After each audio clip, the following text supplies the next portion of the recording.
그럼 친구들, 두 번째 한의 사회와 문화에 대해서 공부를 해볼까요? 첫 번째, 한나라의 유학을 우리가 뭐라고 얘기를 하냐면 훈고학이라고 얘기를 합니다. 자, 이 훈고학이라고 하는 건 무엇이냐? 친구들, 우리가 앞에서 진이라는 나라를 배웠죠.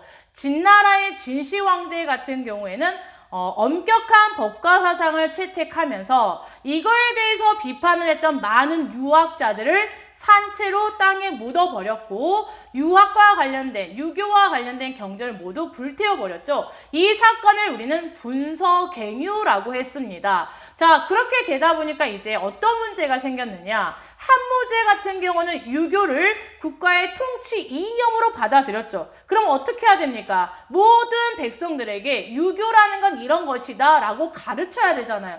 가르치려면 많은 똑똑한 선생님들도 필요했을 테고 또 이 유교를 학생들이나 백성들에게 가르치려면 책이 있어야 되는데 어떻게 됐습니까? 책이 모두 다 불살라서 버린 거 아닙니까? 자, 그래서 이제 한무제 같은 경우는 분서갱유 당시에 숨겨져 있었던 유교 경전을 찾아내라 라고 이제 전국에 미션을 내립니다. 그래서 이 책을 찾아온 사람에게는 이제 상을 주겠다라고 하면서 책을 다 찾아냈고요. 또 어떤 경우도 있습니까? 일부 이제 이 책이 불태워지기 전에 이 유교 경전의 책을 공부를 해서 머릿속에 이제 암기가 되어 있었던 사람이 있을 거 아닙니까? 옛날 같은 경우는 이제 스승님께 공부를 하게 되면 스승님의 책을 외우는 거는 그냥 기본이었다고 합니다. 선생님이 이제 학교에서 친구들아, 너희가 이제 흑임자 선생님의 제자라고 한다면 당연히 역사책 정도는 가볍게 외워주면 어떻겠니? 라고 했더니 친구들이 이제 난리가 났습니다. 차라리 흑임자 선생님 제자를 안 하고 맙니다. 라는 이런 대답이 다반사였는데 이해합니다. 자, 하지만 옛날에는 그랬다는 거예요. 그래서 숨겨져 있었던 책도 찾아내고 또 많은 제자들 중에서 유교 경전의 내용이 머릿속에 기억이 되어 있을 텐데 그거를 이제 다 바깥으로 끄집어내게 합니다. 자, 그래서 이제 책도 모아보고 그 다음에 제자들이 기억에 있는 것들을 이렇게 막 적게 하는데 문제는 뭐냐면 이 책들이 이제 워낙에 오래되다 보니까 공자님의 말씀이라 할지라도 너무 어려운 거예요. 왜냐하면 유교를 모든 백성들에게 가르치려면 굉장히 쉬워야 되잖아요. 그런데 오래된 책이다 보니까 공자님의 말씀이라도 무슨 내용인지를 잘 모르겠는 거예요. 그리고 여러 사람들의 기억에서 나온 이 유교 경전의 내용이 조금씩 기억의 왜곡 때문에 달라졌다는 겁니다. 그럼 어떻게 해야 됩니까? 이 책을 하나로 이렇게 모아서 이제 굉장히 쉽게 풀이를 해야 되는 거 아닙니까? 해석을 쉽게 하는 이런 유학을 우리가 훈고학이라고 합니다. 이해 갔습니까? 자, 그러면 유학이 이제 국가의 통치 이념이 됐으니까 이걸 학생들에게 어떻게 해야 된다고요? 또는 백성들에게 가르쳐야 된다는 겁니다. 자, 가르치려면 일단 제일 중요한 거 뭐가 있어야 된다? 학교가 있어야 된다. 그래서 태학이라고 하는 학교를 세우기도 했고요. 오늘날의 국립대학교라고 생각을 하면 됩니다. 그리고 학교만 있으면 뭐합니까? 유교 경전에 굉장히 해박한 지식을 갖고 있는 선생님도 필요한 거죠. 자, 그런 선생님들을 여러분 오경 박사라고 합니다. 자, 유교의 5가지 경전을 오경이라고 하거든요. 그래서 이 오경에 해박하고 전문적인 지식을 갖고 있는 전문가를 오경 박사라고 생각을 하면 됩니다. 오경 박사를 두어서 유교를 가르치게 했고 더 나아가서 이제 관리를 채용할 때 유교 경전에 얼마나 해박한 지식을 갖고 있느냐를 테스트해서 관리로 채용을 하기도 합니다. 이해 갔습니까? 자, 그 다음에 두 번째, 역사학에서 굉장히 중요한 책이 나오게 되죠. 첫 번째, 여러분, 전한 한무제 때의 사람이었던 사마천이라고 하는 사람이 쓴 역사책 사기라고 하는 책이 나오게 됩니다. 그런데 여러분, 이 사기라고 하는 책이 어떻게 나오게 되었는지 여러분 비하인드 스토리를 아십니까? 자, 선생님이 학교에서 비하인드 스토리를 해줬더니 학생들이 굉장히 흥미있어 했는데 자, 일단 그 비하인드 스토리를 간단하게나마 설명을 해주면 이 사마천의 친구 중에 이릉이라고 하는 장군이 있었으면 사마천의 이제 친구라고 할 수가 있는데 이 이릉 장군이 한무제의 명을 받고 자 흉노를 정벌하러 갑니다. 여러분 한무제가 굉장히 끔찍하게 싫어했던 북방의 유목민족이 누굽니까? 바로 흉노죠. 흉노. 자, 이 이릉 장군이 흉노를 정벌하러 갔다가 어떻게 됐냐면 흉노에게 포로로 잡혀버리게 됩니다. 이 소식을 들었던 한무제는 굉장히 노발대발 극대노하게 되죠. 왜요? 장군이라면 임전모태의 각오로 끝까지 내가 죽을 각오를 하고 싸워야지 어떻게 흉노에게 포로로 잡힐 수 있느냐 굉장히 이해가 안 됐던 거죠. 너무너무 이제 화가 났던 이 한무제가 이거에 대한 대책을 논의하기 위해서 신하들을 소집을 합니다. 자, 그런데 이 소집된 신하들은 이 엄청나게 이제 그 화가 나 있는 한무제 앞에서 그 어떤 말도 하지 않습니다. 왜냐하면 안 그래도 지금 신기가 굉장히 불편한데 여기서 어떤 이상한 말을 했다가는 이거잖아요. 그런데 유일하게 화가 나 있는 한무제에게 말을 했던 돌직구를 날렸던 사람이 바로 사마천이었습니다. 사마천은 자 당시에 직업이 뭐냐면 사관입니다. 역사를 기록하는 사관인데 사마천의 생각은 뭐였느냐? 역사를 기록하는 사람으로서 진실을 말하지 않는다면 그 누가 진실을 말하겠느냐라고 하면서 이 한무제에게 이릉 장군을 위한 변명을 하게 되죠. 자, 이릉 장군이 당시 흉노를 정벌하기 위해서 별동대에 자, 몇 명을 끌고 가게 되냐면 5,000명을 끌고 가게 됩니다. 그리고 이 5,000명은 보병이었습니다. 하지만 당시 흉노가 데리고 왔던 군인은 8만 명이었습니다. 그리고 이 8만 명도 모두 기병이었습니다. 그러면서 이제 이 사마천이 중과부적이라고 하는 사자성어를 들어서 이릉 장군을 변호하게 되는 거죠. 어쨌든 여러분 8만 명의 기병과 5,000명의 보병이 싸운다 할 때 이게 게임이 되겠습니까? 게임이 안 된다는 거죠. 그럼에도 불구하고 이릉 장군은 자기가 보기에는 최선의 노력을 다해 싸웠다는 거죠. 또 하나 사마천이 보기에 이릉 장군이 흉노에게 투항을 한 거는 어떤 개인의 목숨을 부지하기 위한 게 아니라 자기 밑에 있는 부하들의 목숨을 굉장히 소중하게 생각했기 때문에 투항을 했다라고 하면서 한무제에게 변명 아닌 변명을 하게 되는 거죠.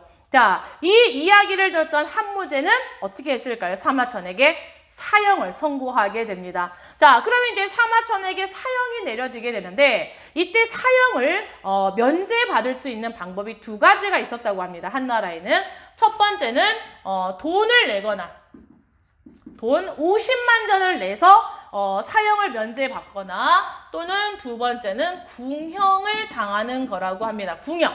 여러분 궁형이 뭡니까? 쉽게 말하면 남자의 생식기를 잘라버리는 거죠. 거시기를 잘라버리는 겁니다.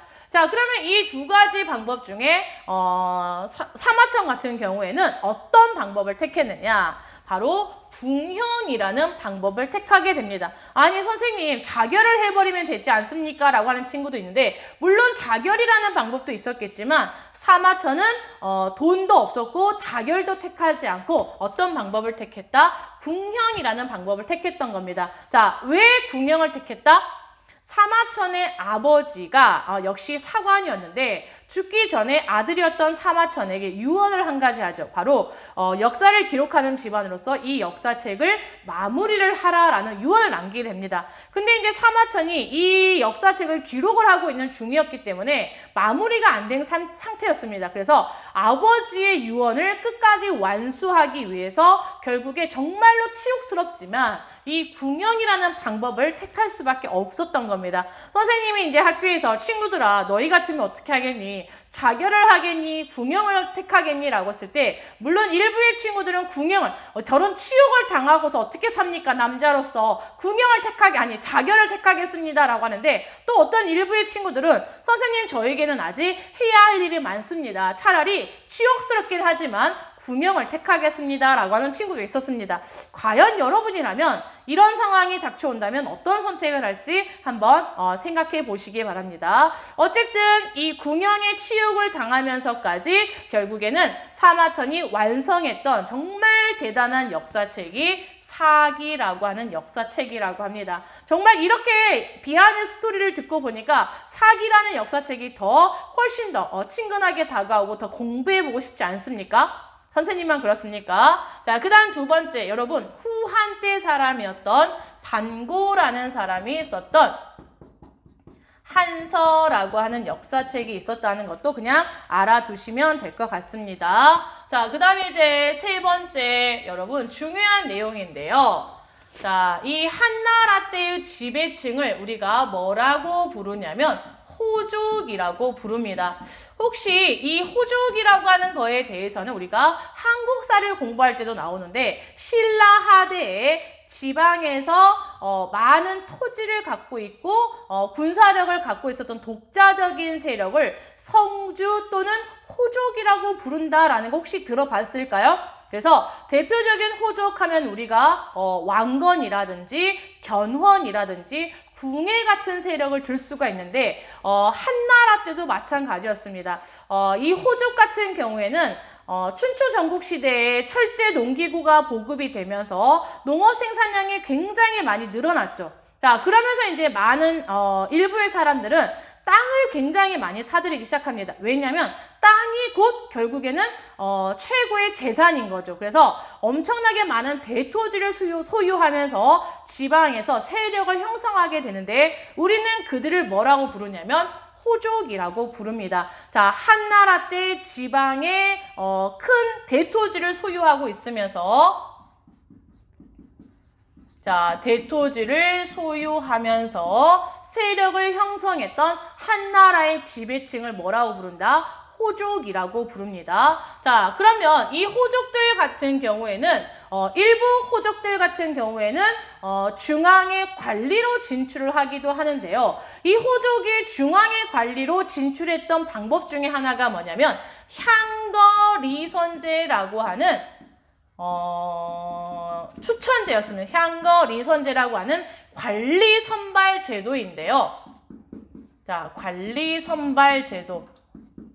쉽게 말하면 한나라 때 여러분이 공무원이 되고 싶다 그러면 향거리선제라는 방법을 통해 서울의 공무원이 될 수 있었다는 겁니다. 오늘날에야 우리가 공무원이 되고 싶다 그러면 공무원 시험을 봐서 합격을 하면 되잖아요. 그런데 향거리선제는 뭐냐면 말 그대로 추천제입니다. 이거는. 자, 그러면 지방의 인재를 중앙에 추천을 했다는 건데 그럼 누가 추천을 했고 어떤 기준으로 추천을 했느냐가 중요하겠죠. 자, 그럼 일단 누가 추천을 하냐면 그 지방에 파견이 되어서 왔던 지방관들이 파견을 합니다. 자, 한무제 때 궁현제를 시행했다라고 했죠. 그래서 지방에는 지방관들이 이제 지방을 통치하기 위해서 내려와 있는데 지방관들이 그 지방을 통치하면서 지역의 사정을 아주 잘 알기 때문에 그 지역의 인재가 누군지를 빨리 파악할 수 있다는 거죠. 자, 그럼 이 지방관이 지방의 인재를 추천을 할 때 기준이 무엇이냐? 바로 얼마나 유교적인 지식에 해박하냐 또는 얼마나 효도를 잘하느냐 이런 게 이제 추천 기준이었습니다. 유학에 대한 지식 또는 얼마나 부모님에게 효도하고 얼마나 청렴하냐 이런 효렴이라고 하는 게 하나의 추천 기준인 겁니다. 그럼 친구들 유학에 대한 지식은 차치하더라도 부모님께 효도를 하냐 또는 그 사람이 얼마나 청렴 결백하냐 이거는 보는 사람의 기준에 따라서 달라질 수 있죠. 상당히 주관적인 기준이라는 겁니다. 자, 그러면 결국에 이 향거리선제라는 방법이 어떻게 악용이 돼버리게 되느냐 상당히 입시에서 비리가 나타난다는 거죠. 여기 지방에 있던 지방관들이 주로 누구를 추천하게 된다? 그렇죠. 굉장히 많은 뇌물을 받고 그 지방에 힘께나 있었던 호족의 자제들을 주로 중앙의 관리로 추천하게 되는 겁니다. 아무래도 여러분 뇌물을 받으면 어떻게 됩니까? 이 뇌물을 받았으니 뭔가 해줘야 되는 거 아닙니까? 자, 그래서 주로 지방 호족의 자제들 중앙에 추천하다 보니 상당히 불공정했던 불공정한 입시 체제라고 생각을 하면 됩니다. 관리 찬발 제도가 향거 리선제였다는 겁니다. 그래서 이 향거 리선제라는 방법을 통해 주로 지방의 호족들이 중앙의 관리로 추천이 되었다는 거 기억하기 바랍니다. 자, 마지막 네 번째, 자, 불교입니다. 불교. 여러분, 이 불교라고 하는 종교는 원래 인도에서 만들어진 종교죠. 석가모니에 의해서. 그런데 이 불교가 드디어 한나라 때, 후한 때에 들어오게 됩니다. 바로 무승기를 통해서. 그렇죠. 아까 장건이 무슨 길을 개척했다고 했습니까? 비단길을 개척했다라고 했죠. 그래서 이 비단길을 통해서 후한에 이 불교가 전래됩니다. 전래. 자, 마지막 다섯 번째, 선생님이 이거를 안 할 뻔했는데 굉장히 중요한 거죠. 바로 중국의 4대 발명품이 있다라고 하는데 그 중에 첫 번째, 여러분 제일 중요한 발명품, 제일 중요하다라고 하기보다는 중요한 발명품이 이 한나라 때에 발명이 됩니다. 바로 후한 때에 채륜이라고 하는 사람이 무엇을 발명하게 되느냐? 바로 종이를 만드는 기술을 발명하게 됩니다. 그런 거를 우리가 제지술이라고 하죠. 자, 이 제지술이라고 하는 건 굉장히 중요한 겁니다. 왜냐하면 그 전까지는 책을 보고 싶어도 종이가 없었기 때문에 대량으로 책을 만들어낼 수가 없었는데 제지술이 만들어지면서 책을 대량으로 만들어낼 수 있게 되었고 책이 대량으로 만들어지게 된다는 것은 많은 백성들에게 지식이 대량으로 보급될 수 있다는 거죠. 이해 갔습니까? 그러니까 쉽게 말하면 이 제지술은 오늘날 우리나라의 반도체 기술처럼 어마어마한 기술이 되는 겁니다. 알겠습니까? 자, 이렇게 해서 한나라의 사회와 문화까지 마무리를 했고요. 다음 시간에는 한나라 멸망 이후에 또다시 중국은 분열이 되는 위진 남북조 시대가 되는데 위진 남북조 시대에 대해서 공부해 보도록 하겠습니다.